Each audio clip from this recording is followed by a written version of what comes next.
Okay, so welcome back, and this is where we stopped actually, and I have a small lecture also to complete the entire related activity. So, as we discussed, the beauty about wavelet transform is it forms a sort of a tree structure. Okay, so I just wanted to approximately represent it something like this. So you have the image coming something like this. Okay, and then essentially what you are doing is you are dividing the image into a low frequency region. Okay, so low frequency here, that is what you call as approximate coefficient, and a high frequency region here. So since image is a 2D matrix, you have the horizontal, vertical and the diagonal direction being represented. So if you ignore that and just consider low frequency and high frequency, the high frequency has three components, always remember that: the horizontal, vertical and the diagonal part.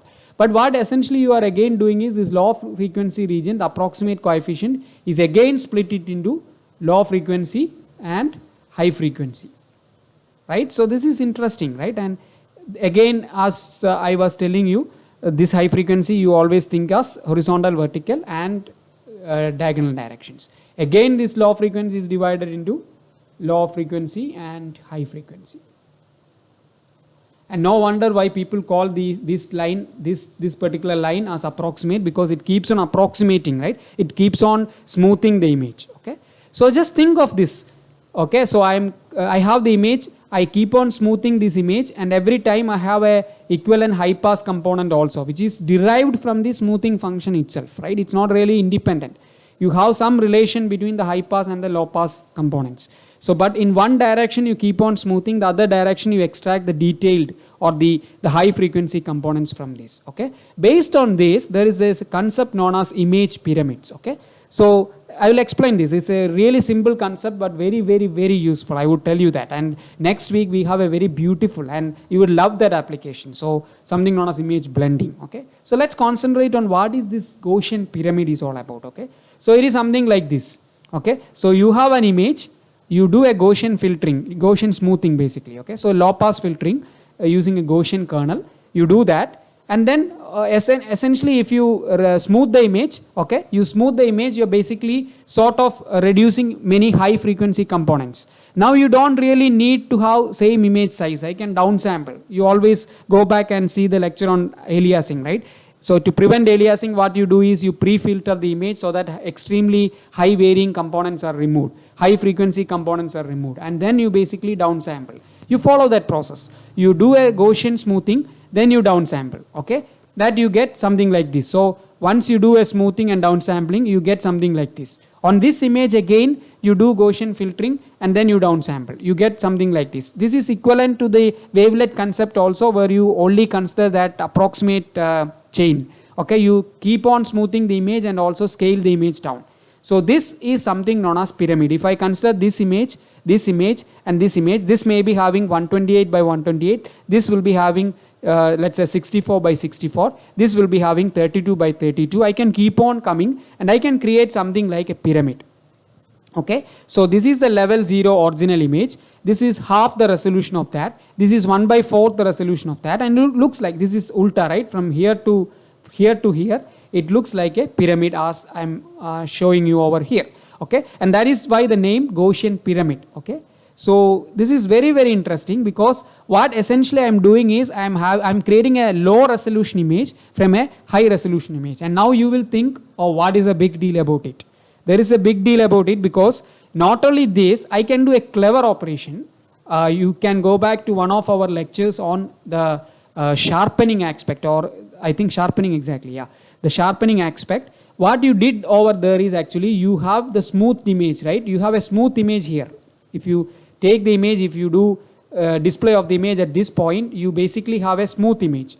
Okay, so I can do an interesting operation over here, right? If I subtract, let's say I have a subtractor. Okay, so basically I take this guy and I take this guy. Okay, so this is original image, so let me have a positive part of it and I have a negative part of it. So basically I'm doing a subtraction operation. What will be this guy looking like, the guy over here looking like? So what I am doing is original image and smooth image. So I am subtracting the smooth image from the original image.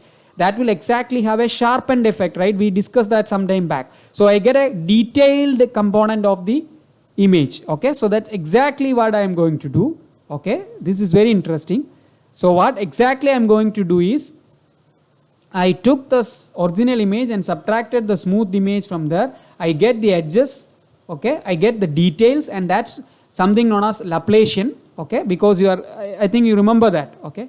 So we get sort of a Laplacian effect here, because why it is Laplacian? Because I'm using a Gaussian kernel, okay. I'm using a Gaussian kernel, so it is sort of isotropic, right? The smoothing effect of Gaussian is sort of equidirectional. I mean, effect in all directions. It's not really tuned to one particular direction. That's why the details are going to be Laplacian, because Laplacian kernel is also like isotropic in nature, right? It is uniform throughout. The differentiation is uniform throughout. So basically I'm going to keep on repeating. So this guy will give me this, and same thing I can do over this resolution image, and same thing I can go over this resolution image. If I create a pyramid out of this, I get what is known as Laplacian pyramid. So this is your Laplacian pyramid, okay.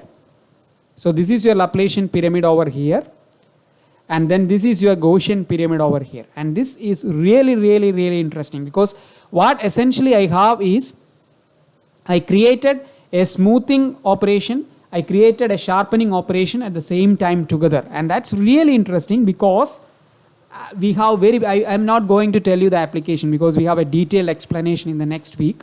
So what I can do actually is, I can combine certain things at certain levels and come up with many interesting applications. I have that some of those results at some point of time. And now if you want to have some sort of analogy with the wavelet transform, this is your approximate coefficient and this is your detailed coefficient. But in this case, obviously you don't have diagonal, horizontal and vertical components separate. That also you can generate by creating a Gaussian which is directional, right? You have control. Always remember that Fourier transform is your friend. You can control the direction of your filter. So you can create a filter which is going in horizontal direction only, in vertical direction only, in diagonal direction only. So all these things you can beautifully design, and then obviously you can sort of mimic the Haar transform or the wavelet transform in general. But in this case, I have the smoothing or the approximate coefficient and the detailed coefficients here. Okay, so this is very similar to the wavelet concept, but it is not really wavelet. But it's very easy also, right? I hope it's clear. Now you might be thinking, shall I use some other filter instead of Gaussian? Yes, you can do that. You can actually make it very generic and some of the concepts. So that what is the things that you should be careful when you design a filter for a pyramid. Okay, so these are the things you should be careful. The weights, the kernel weights should all sum to 1. Okay, this is important. Even otherwise also we generally do that, right?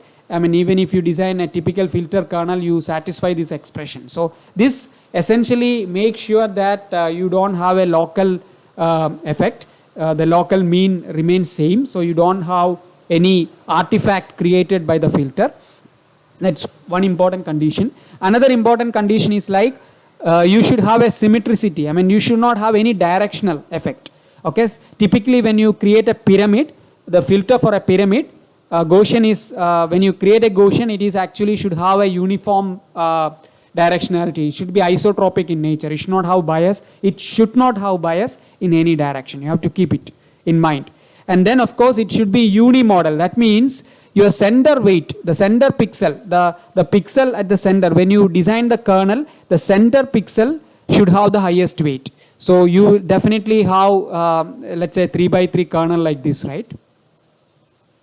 Let's say I'm designing a filter which has a 3x3 kernel like this, then this guy should have the highest weight and all these guys should have lower weight than this guy. That's what exactly this sentence means. Okay, and of course combining these two sentences essentially means that it should be same, right? All other pixels should have the same weights.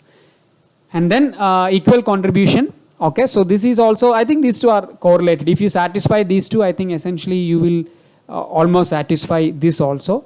Okay, so